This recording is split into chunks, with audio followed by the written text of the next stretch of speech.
शांति की खोज।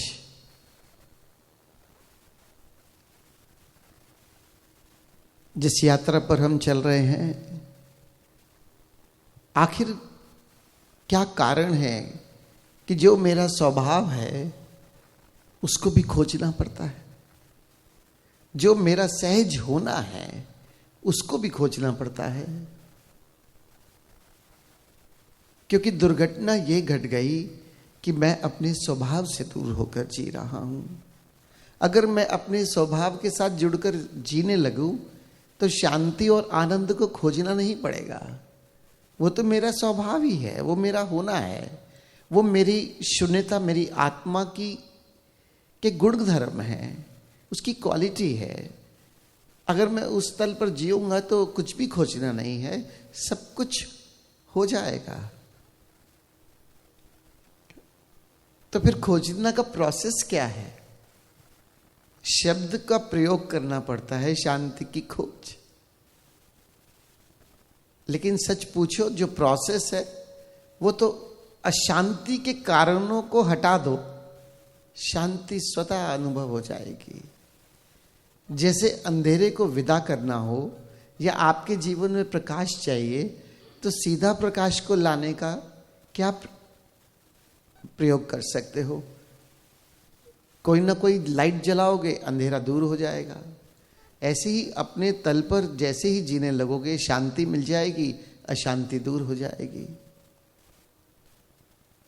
कारण क्या है कि हम अशांत हो जाते हैं इस जीवन में?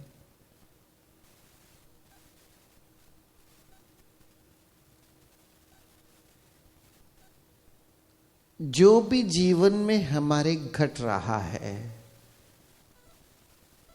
सच पूछो तो अक्सर जो भी हमारे जीवन में घटता है हम उसका स्वीकार नहीं करते। ऐसा होता तो शायद बेहतर होता। ये जो अस्वीकार है, ये भी एक बहुत बड़ा कारण है हमारे जीवन में अशांति का। जीवन में हमारी घटनाएं घटती चली जाती हैं जिसमें हमारा कोई कंट्रोल नहीं है। घटनाएं घट रही हैं और यही जीवन है, लेकिन उन घटनाओं का हम क्या स्वीकार कर पाते हैं? ऐसे ही हमारे जीवन में हमारे आसपास में लोग हैं, रिश्ते और नातों से हम बंधे हुए हैं। हर व्यक्ति यहां पर अनूठा है। क्या हम अपने आसपास जो भी हमारे रिश्ते नाते, मित्र, काम की जगह पर लोग हैं, क्या हम उनका स्वीकार कर पाते हैं वो जैसे हैं? ये अस्वीकार ही हमें स्ट्रेस में ले जाता है और अशांत कर देता है।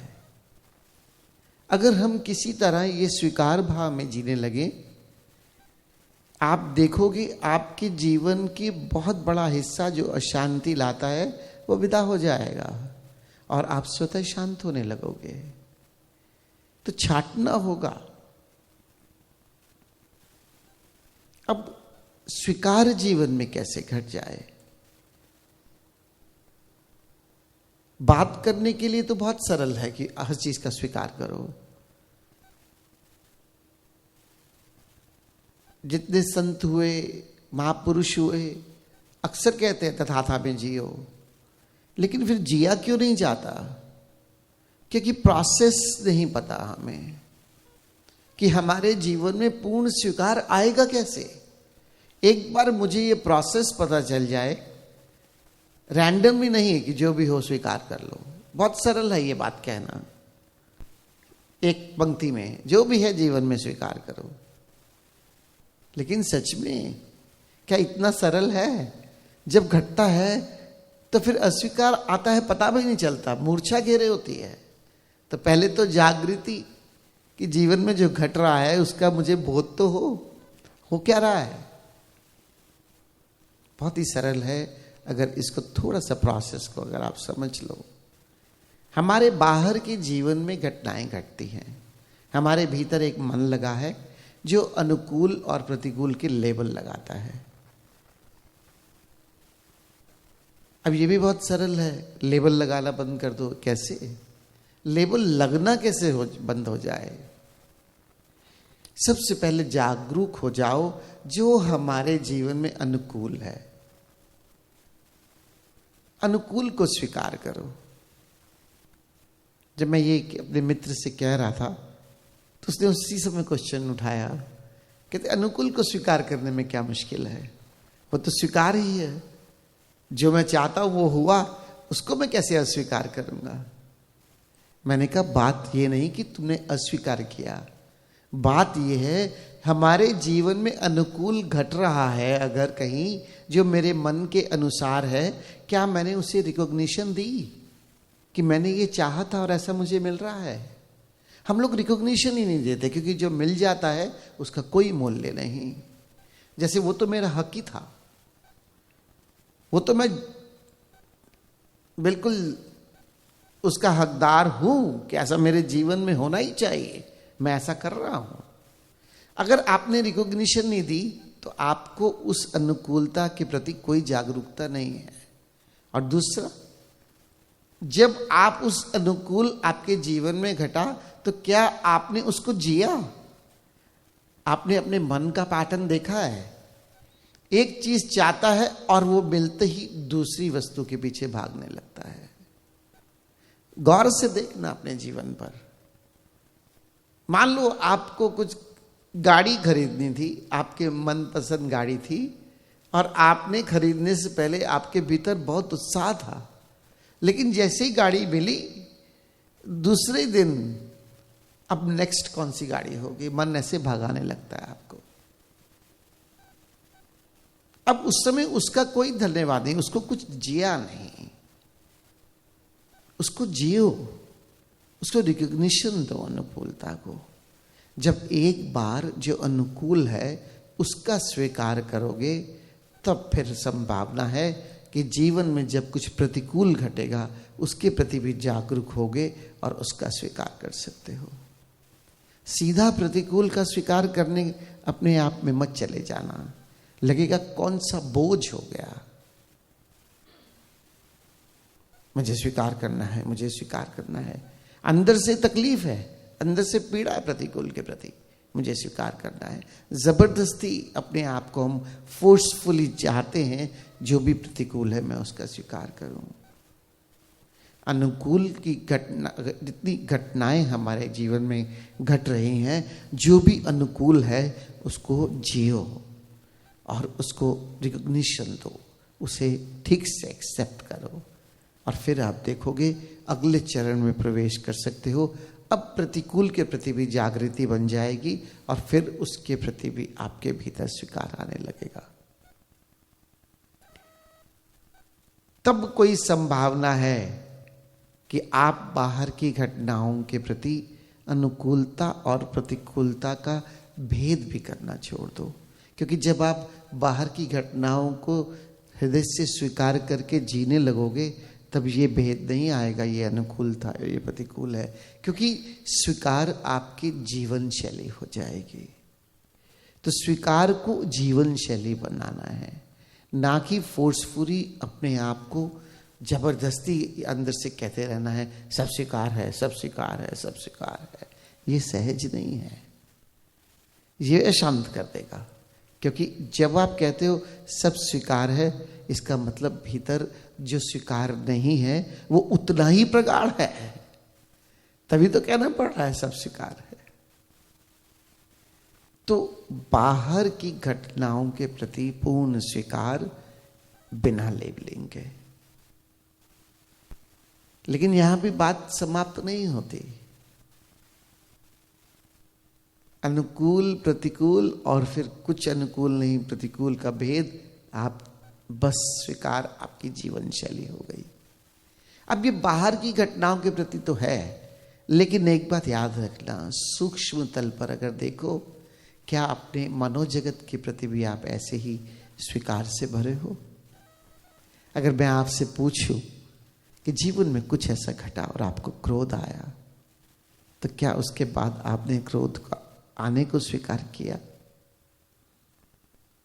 या तो पश्चाताप में चले जाते हो, गिल्ट में चले जाते हो, या फिर अपने आप को जस्टिफाई करने लगते हो। यहां भी मन उतना ही प्रगाढ़ है, भीतर के जगत के लिए भी। तो बाहर का जगत तो फिर स्थूल है, भीतर का जगत और सूक्ष्म है। अब यहां भी स्वीकार के लिए वैसे ही, जब शांत हो, जब आप आनंदित हो, कभी रिकॉग्निशन दी है, कभी उसको जिया है कि आज शांत, इस समय कितने अच्छे पल थे। परमात्मा देखो मुझे शांति की अनुभूति कितनी देर तक हो रही थी, आज तक कभी, क्योंकि वो तो मेरा हक है, मैं ध्यान ही हूं। अब उसमें मुझे क्या करना है? ध्यान के क्षणों में भी अगर मुझे थोड़ी देर के लिए शांति की अनुभूति हुई, वो तो मैंने प्रयास किया, ध्यान करने बैठा हूं, मुझे शांति अनुभव में आनी है तो आएगी। कोई रिकॉग्निशन नहीं, कोई अहोभाव नहीं अपने भीतर के शांत पलों का।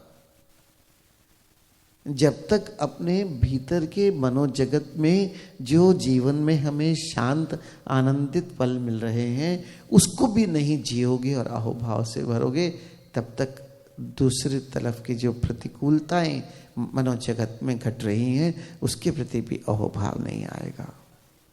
फिर शिकायत, हे परमात्मा आधे घंटे की विधि की, लेकिन दो ही पल ध्यान सिर्फ शांति से घटा, बाकी तो वो चलती रही। ऐसे विचार आ जाएंगे बीच में, क्योंकि द्वंदात्मक है सब कुछ, एक के बाद दूसरा सिरा खड़ा ही करता है मन। ये मनोजगत को भी समझना होगा, और भीतर के जगत को पहले जब भी शांत और आनंदित हो उसको जियो और अहोभाव से भरो। फिर जब कोई पल आएंगे, क्रोध के भावनाएं उठेंगी, या भीतर क्रोध के अलावा कामनाएं की जगेंगी और कामनाओं के बाद शिकायत उत्पन्न हो रही है, तब उसका भी पहले स्वीकार करना होगा। समस्या ये है हम अपने भीतर के जगत को देखना ही नहीं चाहते जो उसका प्रतिकूल रूप है। इसलिए मैं अक्सर अपने मित्रों से कहता हूं, ध्यान करना बहुत बहादुरी का काम है। कहते क्या बहादुरी है? स्वयं को पहले जहां खड़े हो अपने भीतर अपने को नग्न अवस्था में देखो और जानो, क्या क्या भीतर की प्रतिकूलताएं हैं जिसको लिए मैं जी रहा हूं। मेरे भीतर कामनाएं हैं, मेरे भीतर क्रोध है, मेरे भीतर शिकायत का भाव है तो है। एक बार जब उसको देख लोगे तब संभावना है कि उससे मुक्त हो सको। अगर अपने मनोजगत की प्रतिकूलता को इग्नोर करोगे, उसे नहीं जानोगे, उसे नहीं देखोगे, तो उससे पार भी नहीं जा सकते। तो भीतर के मनोजगत का भी स्वीकार करो। शांति है, आनंद है तो उसको जियो, और उसके बाद भीतर तनाव है, क्रोध है, शिकायत है तो उसको देखो, उसका भी स्वीकार करो कि मेरे भीतर ये है।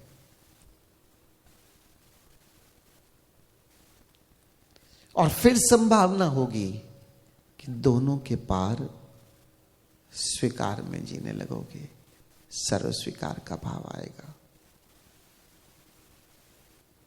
तो 3 चरण बाहर के हुए, 3 चरण भीतर के मनोजगत के हुए, लेकिन यहां भी अभी बात पूर्ण नहीं हुई। एक बात याद रखना, क्योंकि यहां भी अगर मैं को सब स्वीकार है तो मैं बचा हुआ है, मैं स्वीकार कर रहा हूं सब, मेरी स्वीकार जीवन शैली है। तब स्वीकार का पूर्ण रूप आपके जीवन में घटित हो सकता है, और वो है ये भी बोध समाप्त हो जाए कि मैं स्वीकार भाव में हूं। मेरी जीवन शैली इतनी इस तरह से हो जाए जहां ये भेद भी गिर जाए कि कुछ स्वीकार है।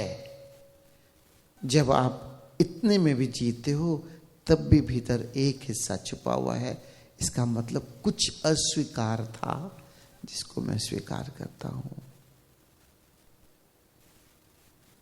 हृदय पूर्ण रूप से स्वीकार की जीवन शैली को अपना चुका है, जहां ये भेद भी खत्म हो गया कि सब स्वीकार है। जब तक ये भेद है कि सब स्वीकार है, तब तक भी मैं बाकी है। इससे भी पार चले जाओ, आप पाओगे जीवन में फिर कुछ भी अशांति का कारण, इसकी शिकायत विदा हो जाएगी। जीवन में अशांति का जो ये बहुत बड़ा कारण है, लोभ भी इसी से उत्पन्न हो रहा है कि जो मिला वो और मिले, क्योंकि अहोभाव जीवन शैली हो गई। अब जीवन शैली इस तरह की है बस, जिसके लिए शब्द देना भी मुश्किल है। बस स्वीकार का भी बोध समाप्त हो जाए कि मुझे स्वीकार है। ऐसी निश्चल जीवन शैली, ऐसी निर्मल जीवन शैली, ऐसी जीवन शैली जो पूर्ण रूप से परमात्मामय है। बस होना मात्र, सूक्ष्म से सूक्ष्म तल पर भी एक बिंदु की तरह।